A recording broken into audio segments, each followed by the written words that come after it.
Bom dia a todos, meu nome é Sérgio, eu sou da Alumni RH. Nós somos uma consultoria de recrutamento e seleção, trabalhamos com contratação de temporários, terceirizados, fazemos treinamentos também, treinamentos em company. E hoje eu estou aqui para apresentar um pouquinho mais da minha empresa para vocês. Nós somos uma empresa que estamos situados no centro de Campinas, bem no centro de Campinas mesmo, ali na Francisco Glicério. E o local onde nós escolhemos para a criação, para a implantação da empresa, foi um local estratégico para o recebimento de currículos de pessoas que estão precisando de trabalho, né? Pessoas que estão no mercado de trabalho aí, meio que desesperados à procura de trabalho. O que nós percebemos nesse meio tempo de criação da empresa, do começo de ano para cá? Que as pessoas, elas fazem o currículo delas de uma maneira muito simples, mas mais do que isso, as pessoas elas não colocam o objetivo para o qual elas estão procurando emprego. Então, quando a gente recebe uma pessoa lá para tentar colocar no mercado de trabalho, a pergunta que nós fazemos para ela é qual é a posição que você gostaria de ocupar? Aí a pessoa fala, qualquer coisa. E qual que é sua pretensão salarial? Qualquer coisa, moço, estou desempregado, qualquer coisa serve. E isso vai, como eu posso dizer, vai contra toda a dificuldade que a gente tem em relação às empresas, porque quando as empresas nos solicitam um candidato, eles solicitam um candidato com objetivo. Para que eu estou contratando uma pessoa? Para contratar uma pessoa para trabalhar com contabilidade, para vendas, para marketing. Eu quero uma pessoa que já me venha com uma proposta meio que de salário que ela estava tendo lá nos últimos trabalhos anteriores. E aí quando você apresenta um currículo desse para uma empresa, o que a pessoa faz? O que a empresa faz? Não, esse tipo de candidato não serve para mim. Então hoje em dia nós temos muitas dificuldades em colocar pessoas, não porque nós temos falta de candidatos. Não. Nós temos dificuldades em colocar pessoas, não porque as empresas não estão contratando. Não é isso. Nós temos dificuldades porque as pessoas elas não se preparam para o mercado de trabalho. E aí fica difícil de nós colocarmos uma pessoa que, mesmo que a gente saiba que ela está precisando para uma determinada vaga, sendo que eu sei que aquela pessoa, quando chegar naquela empresa, ela não vai desempenhar o trabalho que ela deveria desempenhar de uma maneira tão bem. Porque nem ela sabe por que ela está lá. Tá? Então, hoje em dia, a nossa maior dificuldade é essa. E o que eu quero falar para vocês hoje é focar num detalhe, terceirização. Por que eu quero focar na terceirização? Porque recentemente foi aprovada a lei da terceirização. A lei da terceirização ela foi aprovada para atividades fim. Antes, a lei da terceirização era aprovada para atividades meio. Então, veja só a minha situação como era antes. Então, eu recebia lá um currículo de um candidato que era específico para uma atividade meio. O que é uma atividade meio? Uma copeira, uma pessoa que vai fazer a limpeza, ou seja, aquelas atividades mais simples. Então, quando eu recebi aquele currículo lá, eu consegui até trabalhar um pouco mais o currículo e encaminhar aquele candidato para uma atividade meio. Agora, o Congresso aprovou atividade fim. O que eu vou fazer com aqueles currículos que chegam lá que as pessoas não sabem nem o que elas querem?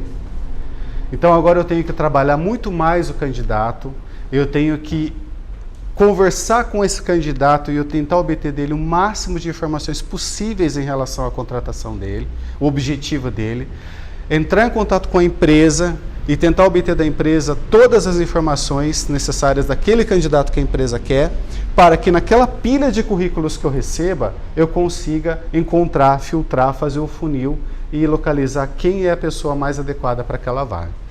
Então, a terceirização da atividade fim, ela é excelente, ela realmente vai possibilitar muito mais contratações, mas em contrapartida para uma agência de recolocação como a minha, o trabalho vai ser muito maior. Então, o que é a terceirização?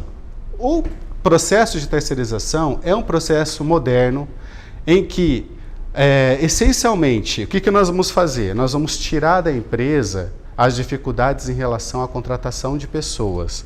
e a gestão de pessoas e fazer com que a empresa foque na sua atividade fim. Então, por exemplo, uma indústria que fabrica parafusos. Então, qual é a atividade principal daquela indústria? Fazer parafusos. Então, ela não tem que se preocupar com o pessoal da limpeza, ela não tem que se preocupar com o pessoal da jardinagem.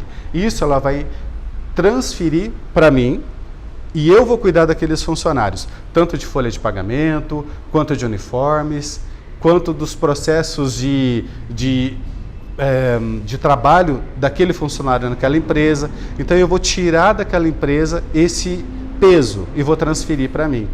E quando se começou a falar de terceirização, nós começamos a fazer uma pesquisa para saber o que o mercado achava em relação à terceirização. E nós descobrimos que 87% das empresas industriais já utilizam ou já utilizaram algum tipo de terceirização. 91% das empresas são a favor ou foram a favor da regulamentação da terceirização. E hoje em dia, as áreas que mais sofreram terceirização foram vigilância, segurança, 59%, conservação, 55%, manutenção de equipamento, 50%, logística e transporte, 45%. Então, olha só o mercado que tem de terceirização hoje no Brasil. É muito grande. E a terceirização, ela possibilitaria novos negócios? 41% das pequenas empresas acredita que a aprovação da terceirização da atividade fim poderá abrir novos mercados. Então, olha só, novamente, olha o mercado que nós temos em relação à terceirização. Porque os empresários, embora eles saibam que existe a redução de custos em relação à terceirização, mas não é só isso.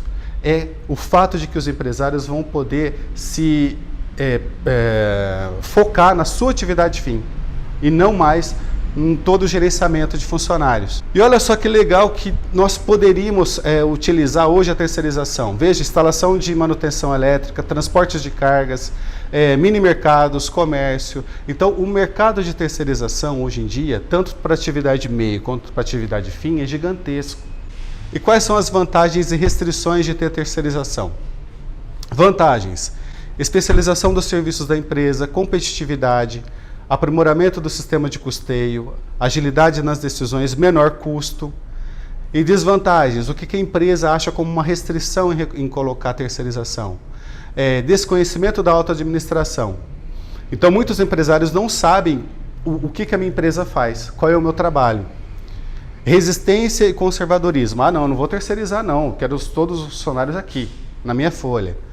Dificuldade em encontrar a parceira ideal. Então, muitas empresas têm medo em contratar uma terceirizada para colocar funcionários, porque não sabe como que essa terceirizada vai gerir os seus funcionários, né?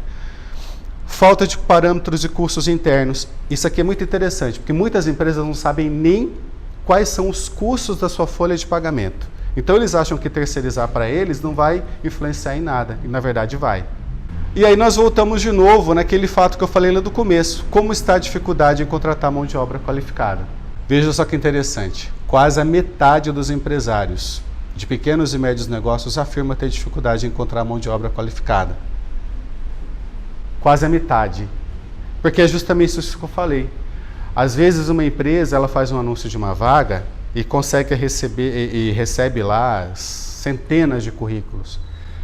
Como que uma empresa que já é pequena, que já tem o seu pessoal totalmente voltado para os seus trabalhos diários, seja um auxiliar de escritório, seja uma recepcionista, vai filtrar centenas de currículos, vai tentar localizar naquelas centenas de currículos qual seria o perfil mais adequado para uma vaga interna, sem ter testes psicológicos, sem ter um pessoal treinado para poder fazer essa avaliação. Então, só para finalizar, terceirizar tanto a atividade meio quanto a atividade fim, os empresários, eles devem, é mandatório, isso é imperativo, tem que pensar muito mais na produtividade e na qualidade, muito mais do que em relação a custos. Custos vão existir. Se você tem funcionários, você vai ter custos. Mas como eu posso transformar e gerir aqueles custos de uma maneira muito mais saudável para a empresa? Gostaria de agradecer a atenção de vocês. Caso vocês tenham alguma dúvida em relação aos meus processos de contratação, terceirização de atividade fim, meio, temporários, por favor, entre em contato comigo. Obrigado. Obrigado, senhor.